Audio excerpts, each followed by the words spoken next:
अमरावतीत नाल्यातून येत होता आवाज. गवताला हात लावताच असं काही दिसलं की एकच खडबड. महिला हादरल्या. भयंकर प्रकार. सकाळची वेळ होती, वातावरण अगदी शांत होतं, पण त्या शांततेला अचानक एक विचित्र आवाज छेद देत होता. कुणालाही सुरुवातीला कळेना की हा आवाज नेमका कुठून येतोय. काहींनी दुर्लक्ष केलं तर काहींच्या मनात भीती घर करू लागली.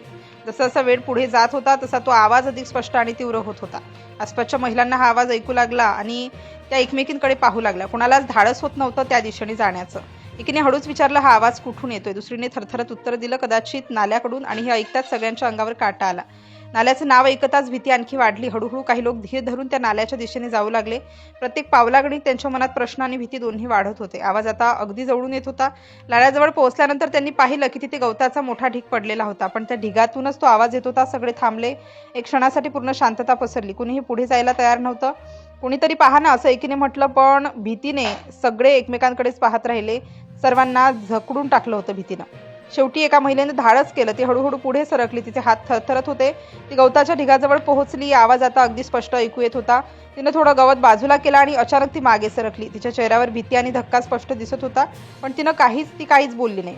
बाकीचे लोक घाबरले. काय दिसलं असा प्रश्न सर्वांच्या ओठांवर होता, पण उत्तर मिळत नव्हतं. त्या क्षणाने वातावरण आणखी तणावपूर्ण झालं. दुसऱ्या व्यक्तीनं धीर धरून पुन्हा गवताला हात लावला. हळूहळू गवत बाजूला केलं जाऊ लागलं आणि त्या आवाजानं रहस्य उलगडण्याच्या ते अगदी जवळ पोहोचले. जशी गवताची थर हटवली जात होती तसा आवाज अजून स्पष्ट होत होता. आता तो आवाज ऐकून सगळ्यांच्या अंगावर काटा आला होता. काहीतरी गंभीर असल्याचं स्पष्ट होत होतं.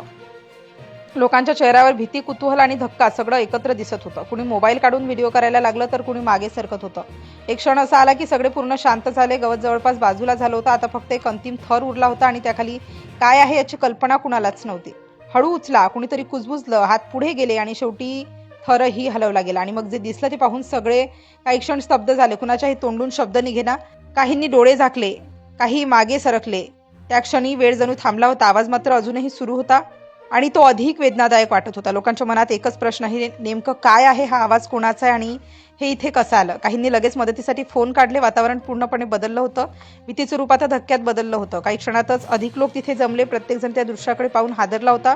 कुणालाच विश्वास बसत नव्हता की असं काही घडू शकतं. त्या गवताखाली जे होतं त्यातून येणारा आवाज आता प्रत्येकाच्या कानात घुमत होता.